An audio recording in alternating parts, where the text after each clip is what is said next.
অবিচার শুরু হয়। ভক্তকে রক্ষা করবার নিমিত্তে পৃথিবীতে ভগবান গোলক ছেড়ে ভুলোকে এসে উদয় হয়ে যায়। তৎকালীন সময় মহাপ্রভু আসার আগে খুব অত্যাচার, বর্ণবাদ, উচ্চবর্ণ নিম্নবর্ণ, এমনকি উচ্চবর্ণের বাড়ির উপর দিয়ে নিচ জাতি গেলে পরে তাকে গোবরের ছিটা দিত, এবং কি বসতে তো দিতই না। আপনি জানেন অনেক ব্রাহ্মণের বাড়ি খেতে হলে তার থাল ধুয়ে আসতে হতো এবং জায়গাটা লেপে দিতে হতো। এখনো কতটা ওই যে বর্ণবাদী আছে না, শয়তানের দল, সব হয়েছে কিন্তু শয়তানি ছাড়ে নাই, এখনো কিছু শয়তান আছে। বাজারে খালেকের দোকানের লুচিপুরি খাবে, অথচ একজন শুদ্ধ ভক্ত যদি হয় নমশূদ্রের ছেলে কিংবা মুচির ছেলে, তার হাতে খাওয়া যাবে না। সে দীক্ষিত, সে আচার নিষ্ঠা ভালো, তার হাতে খাবে না।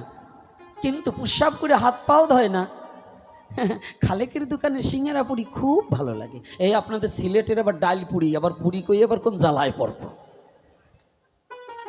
এক দেশের গালি আর এক দেশের বলি। হ্যাঁ, তো এইবার দেখুন তৎকালীন সময় এরকম হিংসা। মহাপ্রভু চিন্তা করলেন, তখন তো মহাপ্রভু আসেননি। তো মহাপ্রভু আসার আগে, আচ্ছা বলুন তো,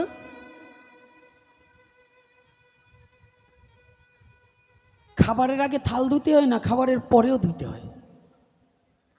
আগেও ধুতে হবে, পরেও ধুতে হবে। বাহ, চমৎকার কথা। কিন্তু এই থাল ধোয়ার আগে কি করতে হয়? তাকে একটা বসার জায়গা দিতে হয়। তো ভগবানকে আসতে হলে ভক্ত ছাড়া ভগবান কোনোদিন আসতে পারে না। ভগবান ছাড়া ভগবান কোনোদিন আসতে, ভক্ত ছাড়া ভগবান কোনোদিন আসতে পারে না। ভগবানকে আনতে হলে একটা রাস্তা তৈরি করতে হয়। বলুন তো সেই রাস্তাটা কি জানেন? বলবেন শ্বেত পাথর দিয়ে রাস্তা তৈরি করে দেবো ভগবানকে আনার জন্য? কিচ্ছু। ভগবানকে আনতে হলে একটাই রাস্তা তৈরি করার সম্পদ আছে, সেটা হচ্ছে ভক্তের নয়নের জল। যতবার পৃথিবীতে ভগবান এসেছে, ক্ষণই অবতার আর যুগই অবতার, যতবার ভগবান অবতার রূপে পৃথিবীতে এসেছে, ভক্তের চোখের জলেই অবনীতে নেমে এসেছে। ভক্তের চোখের জল ছাড়া কোনোদিন ভগবান অবনীতে আসে, আসতে পারে না।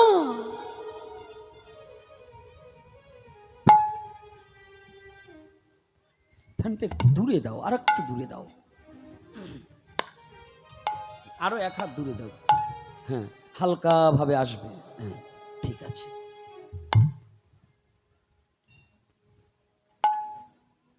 আজকে এদিকে মহাপ্রভু আসার আগে ওই যে যেদিন গোষ্ঠ গোচরণে ওই চোরের ছেলেটাকে সামনে দিন। একটা চোরের ছেলে আসছে, সামনে দিতে হবে। একটা চোরের ছেলে আসছে, সামনে দিতে হবে। এই কাছে এসে বসলে সবচেয়ে আনন্দ পেতাম। যার যেখানে মর্যাদা, দেখুন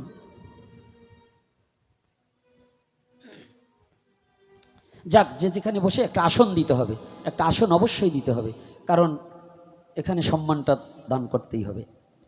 তো কথাটা একটু আস্বাদন করি।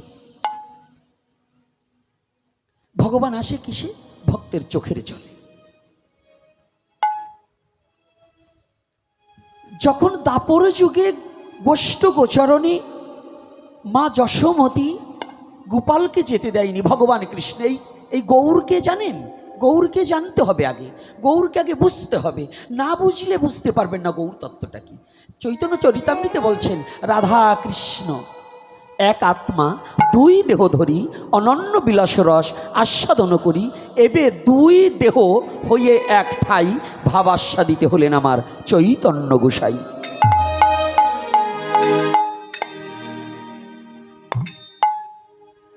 অনেকে জানেন আজকে একটা কোশ্চেন আসছে, যে বাবা আমরা জন্মাষ্টমীর পুণ্য ব্রত করি, পুণ্য উপবাস করি, তো রাধা অষ্টমীর আধা করব কেন, অর্ধেক বেলা কেন? এটা মিথ্যা কথা। আমাদের মহাজন গতস্ব পন্থা গৌড়ীয় ধারায় রাধারানীর উপবাস কখনোই অর্ধবেলা নয়, কারণ চৈতন্য চরিতামৃত তাহলে মিথ্যা হয়ে যাবে। রাধা পুণ্য শক্তি, কৃষ্ণ শক্তিমান, দুই বস্তু এক হয় শাস্ত্রেরই প্রমাণ। এজন্য আমাদের মহাজন গতস্ব পন্থা ব্রজকে যারা অনুসরণ করবেন, ব্রজলীলাকে যারা অনুসরণ করবেন, রাধা আর কৃষ্ণ আলাদা চোখে দেখার কোনো তাৎপর্য নেই। রাধারানী কোনো স্বাভাবিক জগতের মেয়ে ছেলে নয়, রাধা কিন্তু কোনো সাধারণ জগতের মেয়ে ছেলে নয়, আপনাদের মতো এই কাম চরিত্রার্থ মিটাইবার মেয়ে ছেলে নয়। রাধা শক্তি, রাধা কোনো প্রকৃতি রূপ নয়, এই নারী রূপ নয়, রাধা হচ্ছে শক্তি। এজন্য রাধারানীর সাথে পৃথিবী কার সাথে তুলনা চলে না। তো ওই গোষ্ঠ গোচরণের সময় সমস্ত দেবতারা যেদিন জানতে পারলেন, ব্রহ্মা যেদিন কৃষ্ণকে পরীক্ষা করতে গিয়ে রাখালগঞ্জকে ঈশ্বর ভেবে ভগবান রূপে পূজা করেছিলেন, চতুর্মুখ ব্রহ্মা কৃষ্ণকে চিনতে পারেনি। কৃষ্ণ তো দূরের কথা, একজন কৃষ্ণ ভক্তকে চিনিবার দেবতার কোনো শক্তি নেই। কৃষ্ণ দূরের কথা, একজন শুদ্ধ কৃষ্ণ ভক্তকে চিনতে দেবতা পর্যন্ত পারে না। আপনারা যে দেবতা নিয়ে নাচানাচি করছেন না, ওই দেবতাও চায় একজন শুদ্ধ ভক্তের চরণের দাস হওয়ার জন্য। তবে দেবতাকে আমিও সম্মান করি। কেন করি? ওই আপনাদের ধনাং দেহি, যশং দেহি, পুত্রং দেহি, এগুলোর জন্য নয়। প্রণাম করে বলতে হবে, হে দেবী, হে দেব, তুমি আমাকে কৃপা করো, আমি যেন আমার মোহমায়াকে পরিত্যাগ করে, আমি যেন শুদ্ধ ভক্তি ধারণ করে, আমি যেন কৃষ্ণ ভজন করতে পারি।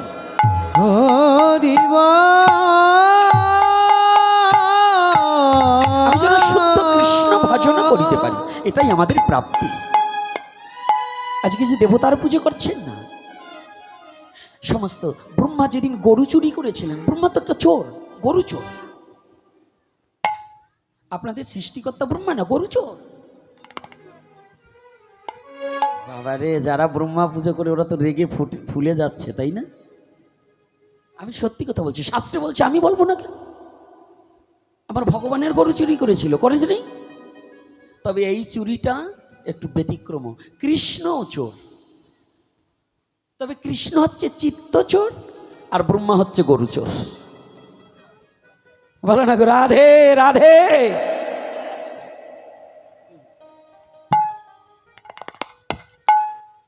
কি বলবো না বলবো না? হ্যাঁ বলবো তো। আমার কৃষ্ণ হচ্ছে কি চোর? হ্যাঁ, এই বলে মানুষ হয়। কৃষ্ণ হচ্ছে চিত্তচোর আর ব্রহ্মা হচ্ছে কৃষ্ণের গরুচোর। আপনাকে গরুচোর নাই, কায়দা আছে। আরে বড়লোকের বাড়ি যে চোরটা ঢোকে, ও চোরও শিয়ানা চোর। ওই ছ্যাঁচড়া চোর বড়লোকের বাড়ি চুরি করতে পারবে না, কারণ বড়লোকের বাড়ি অনেক বড় প্রাচীর, ওইটা টপকাতে হলে পরে ওই চোরটা পাকা চোর হতে হবে। কৃষ্ণের যিনি গরু চুরি করছে, উনিও সাধারণ নয়। কথাটা কিন্তু একটু রসালু, বুঝে নিতে হবে। বলো না গো, রাধে রাধে। ভগবানের লীলা তো, ভগবানের লীলা হচ্ছে এমন রসজ্ঞ লীলা, জানেন? এই ভগবানের লীলাটাকে ভক্ত রস পায় আর অভক্ত কষ্ট পায়। হরিনামী অমৃত, হরিনামী বিষ, যে যেমন ব্যক্তি তার সেইভাবেই দিস। হরিনাম ভক্তের কাছে অমৃত আর অভক্তের কাছে বিষ।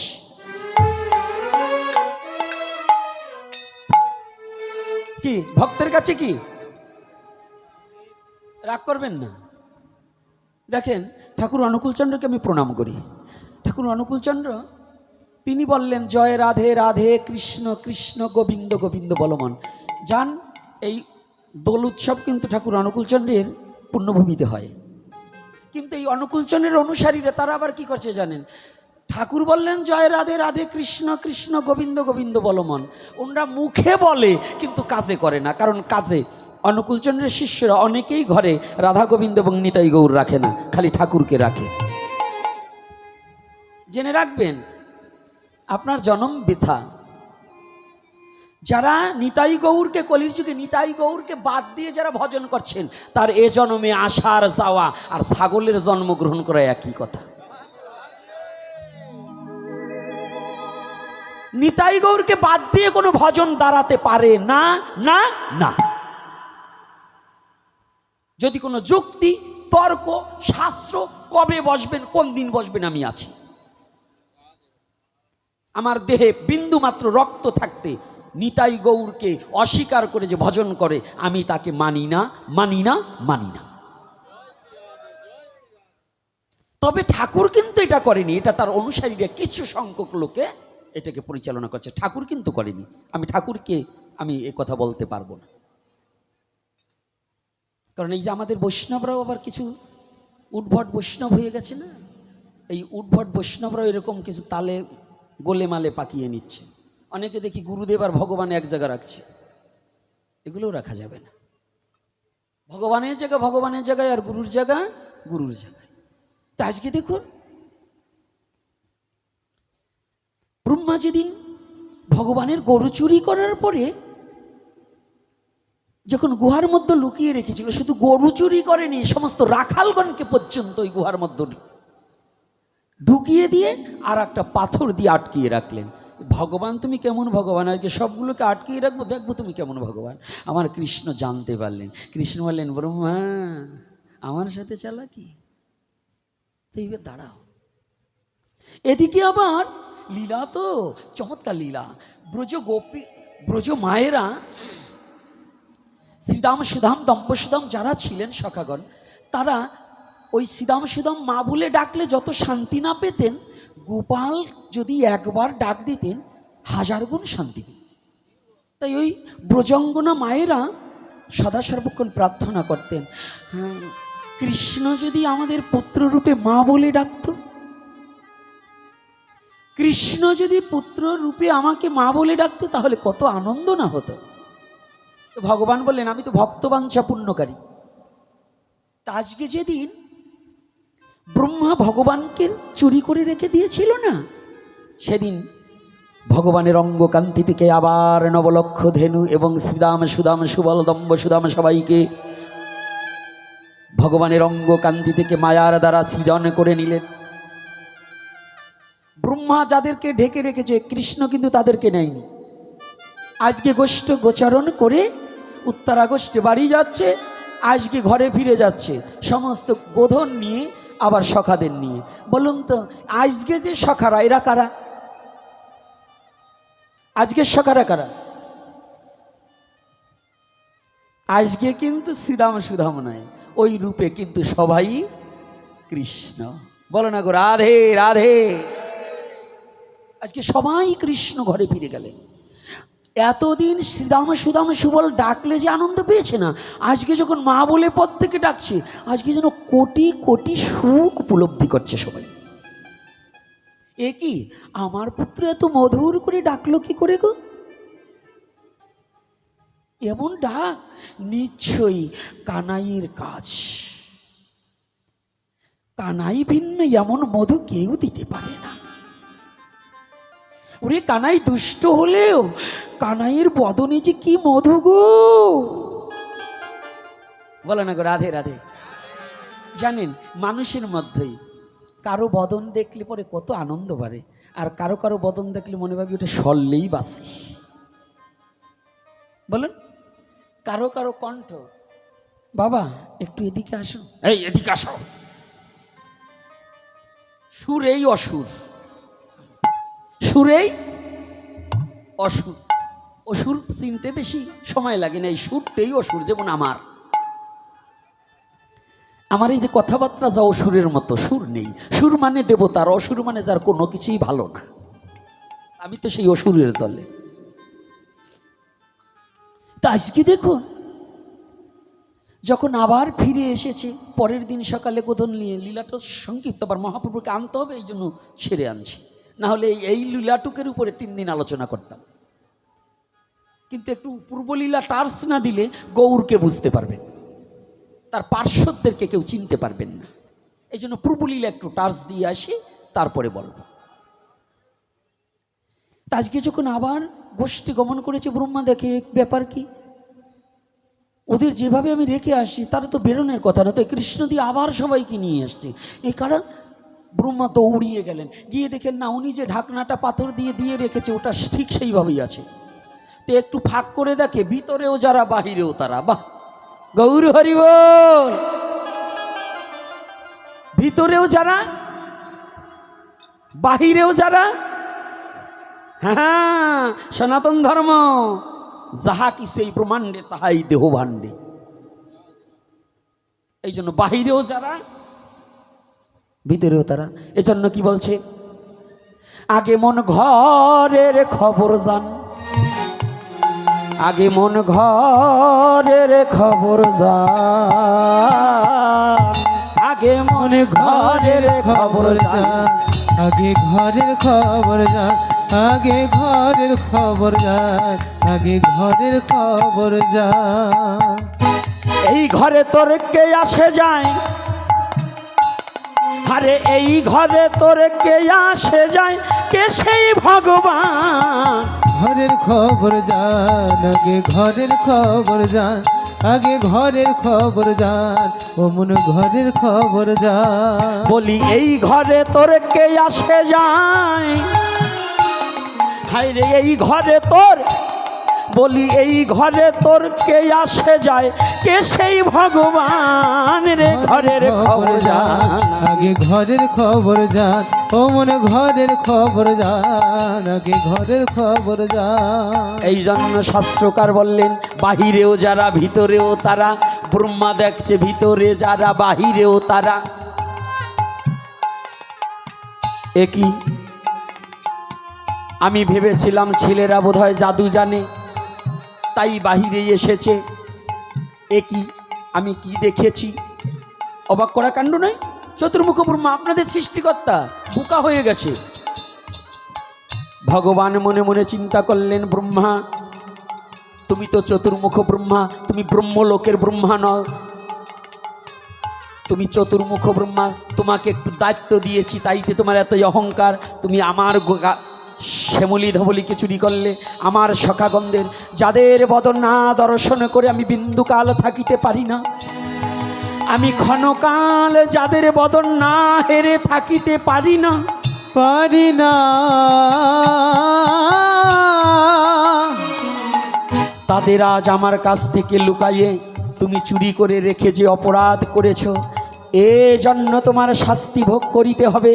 তোমাকে দণ্ড দেবই দেব।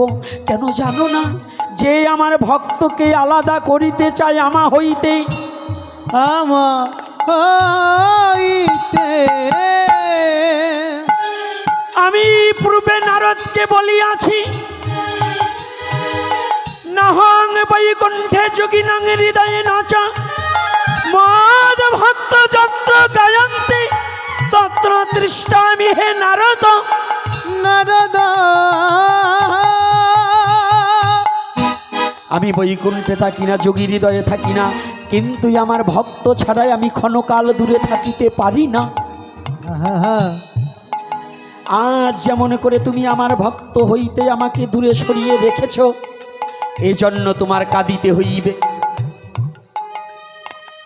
তোমার কাঁদিতে হইবে। আমার ভক্ত হইতে তুমি আমাকে যেমন দূরে সরিয়ে রেখেছ, চর্যবৃত্ত করে দেবতা হয়ে তুমি চুরি করেছ। যেমন কর্ম তেমন ফল। দেবতা পর্যন্ত চর্যবৃত্ত করে সারতে পারেনি, তারও ভোগ করতে হয়েছে কর্মফল। প্রারব্ধ কর্মফল সবার ভোগ করিতে হবে। জেনে যান, ভালো কর্ম না করলে প্রারব্ধ কর্মফল ভোগ করে যেতেই হবে। বলো না গো রাধে।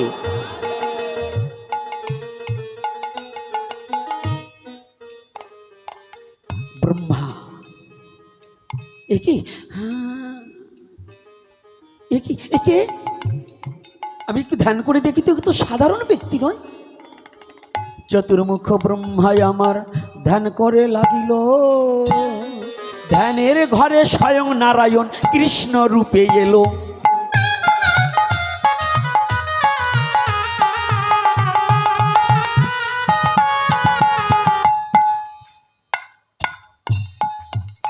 ঘুরে লাগছে তো। যখন ব্রহ্মা ধ্যানের ঘরে কৃষ্ণ সেই নারায়ণকে কৃষ্ণ রূপে সন্মুখে দেখতে পায়, এইবার ব্রহ্মা একে একে বহুবার ধ্যান করে দেখে একই রূপ, মাটি বিলাকে যেই নারায়ণ সেই কৃষ্ণ। অমনি ব্রহ্মা চতুর্মুখ ব্রহ্মা চতুর্হস্তে করজোরে বিনয় করে কৃষ্ণের কাছে গেল, নয়ন জলে ভেসে ভেসে কহিতে লাগিল,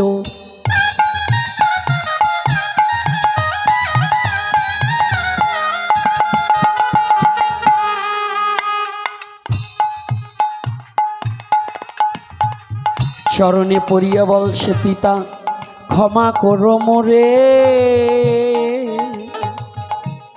কতই অন্যায় করেছি আমি এই বিশ্ব চরাচরে। পিতা পিতা তুমি আমাকে ক্ষমা করে দাও, একটিবার আমাকে ক্ষমা করে দাও, আমি তোমার সাথে অন্যায় করেছি। পিতা তো পুত্রের কোনো অপরাধ লয় না।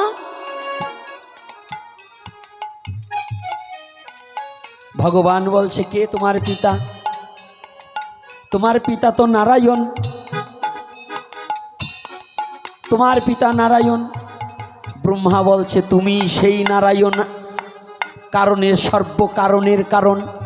এবার আমি বুঝেছি, এবার আমি জেনেছি তুমি কে, আর আমাকে তোমাকে ভুলিয়ে রাখতে পারবে না, পারবে না।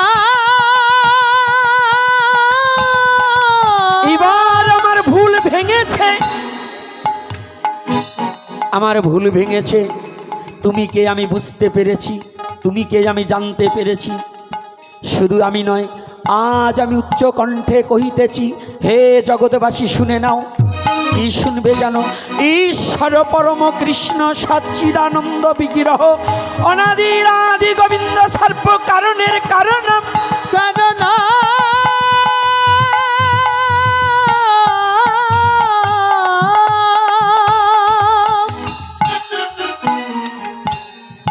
জগৎজীব তোমরা জেনে রাখো, এই কৃষ্ণ সাধারণ কৃষ্ণ নয়, ঈশ্বরই পরম কৃষ্ণ। শুধু কৃষ্ণ নয়, পরম কৃষ্ণ। আমি যা জানতে পেরেছি, আমার সেই নারায়ণী যদি কৃষ্ণ রূপে আসে, ইনি ঈশ্বর। তাই ব্রহ্মা বললেন ঈশ্বর পরম কৃষ্ণ সচ্চিদানন্দ বিগ্রহ অনাদির আদি গোবিন্দ সর্ব কারণের কারণম।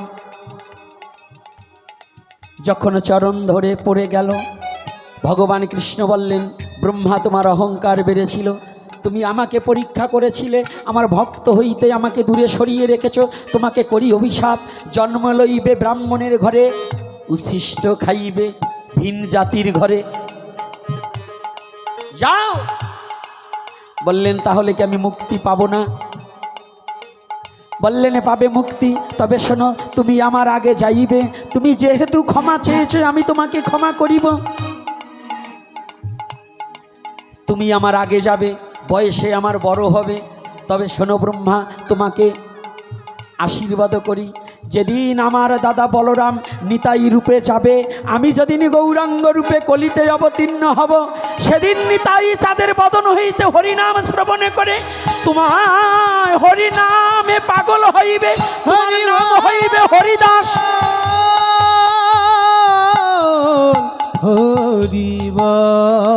চতুর্মুখ ব্রহ্মা সেদিন কলির যুগের হরিদাস। আর ওই গোষ্ঠ লীলায় সমস্ত দেবতারা যেদিন জানতে পারল, একে একে সবাই এসে গোপালের চতুর্দিকে ঘিরে ঘিরে প্রার্থনা করিতে লাগলো। শিব এসে বললেন আমার শিবত্ব নিয়ে নাও। হে গোপাল, হে কানাই, তোমার চরণে জানাই আমার শিবত্ব তুমি নিয়ে নাও, আমার দেবত্ব নাশ করে দাও, আমি আর দেবতা হতে চাই না। চরণ ধরে, গোপালের চরণ শিব ঠাকুর ধরে ত্রিনয়নে দুটো চরণ ধোয়াইল, জটা দ্বারা ভগবান কৃষ্ণের চরণ মোছালো। ভগবান কৃষ্ণের চরণে যখন মোছালেন, ভগবান কৃষ্ণ প্রসন্ন হলেন। ভক্তের ডাকে কি ভগবান থাকিতে পারে? বললেন, যাও, এ যুগে আর হবে না, সন্মুখে কলির যুগ আগত, আমার আগে তুমি যাইবে শান্তিপুরে বুড়ো গোসাই অদ্বৈতী রূপে তুমি জন্মগ্রহণ করবে, তোমার আহ্বানে আমি সেদিন যাব, তোমার আহ্বানে আমি সেদিন যাব। দুর্গা দেবী দশ করে ননি খাওয়াইবার তরে